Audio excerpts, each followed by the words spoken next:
If you're a flyer of American Airlines, listen up.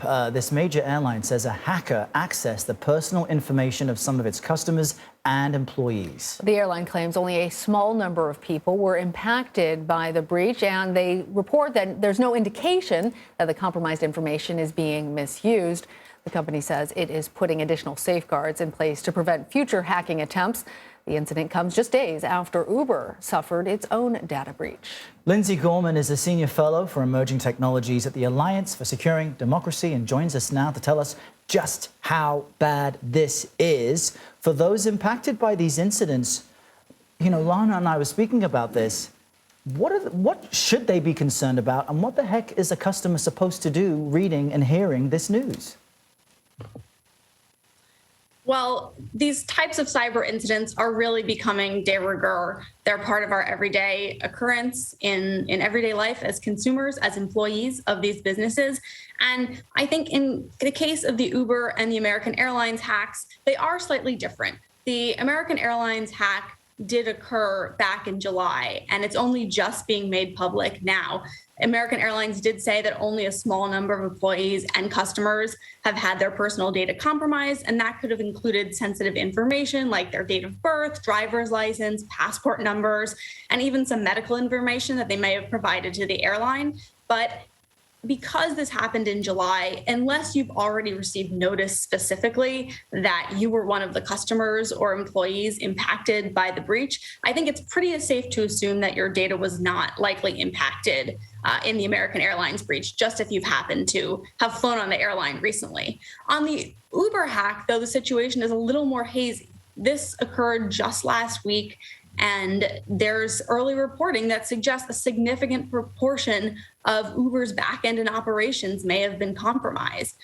Uber's come out saying that it hasn't found evidence of compromise of data yet, like on a trip history, but we can't rule out that possibility. The investigation is ongoing, and the cybersecurity community is viewing this as a fairly deep breach in terms of what could have been accessed. And for the consumer who might have been infected, if your personal data is compromised, the biggest risk you're really looking at is identity theft, that a criminal can use your personal information to gain access to your bank accounts and credit cards by pretending to be you. That's why in the American Airlines case, they've offered identity theft and protection services to the impacted customers. So that's really what you should be looking at if you suspect that your data has been compromised in one of these breaches.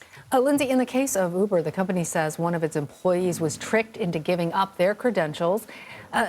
It's really concerning, the idea that somebody might be able to track your personal information, not just the stuff that already exists on the deep web, but where you're going, where you're coming from. What can companies do to try and better protect their customers' data when human error in this case is a factor? You're right. It's completely frightening that we're completely at the mercy of these companies' security practices, and we don't have a lot of information on what's in place. I think in the case of the Uber breach, as you mentioned, it was a really interesting feat of social engineering, where actually some of the systems that were put in place specifically to bolster cybersecurity, namely two-factor authentication that we all go through when we get a text to our phone after we've entered a password to log into a site, and we have to verify that, in fact, we are the account holder. That very system that's in place because of greater protection and is a best practice across industries, it was actually exploited in the case of this hack. The hacker kept pestering Uber employees until it found one that would accept a notification saying that this was the two-factor authentication and accept it even though it was a fraudulent one. They pretended to be Uber's own IT service. So I think the takeaway here is really that we have to keep staying ahead of the attacker. This is a cat and mouse game. As our defenses evolve, so too the attackers. And also in the case of Uber, I think it's about insulating the type of information that is accessible if one employee's account is compromised. I think that's a really important point because it seems like the hackers are always going to try and be at least one step ahead. And I just wanted to add a quick note that, American Airlines has roughly 130,000 staffers. So even if they say it was a relatively small number of employees impacted, could still be a lot of folks. They say they're implementing additional technical safeguards to prevent this from happening again. But as you say, Lindsay, it can take just one staffer, one employee at any company to be tricked by a phishing scam to kind of make us all vulnerable. So vulnerable. All right, Lindsay Gorman, thank you. Thank you.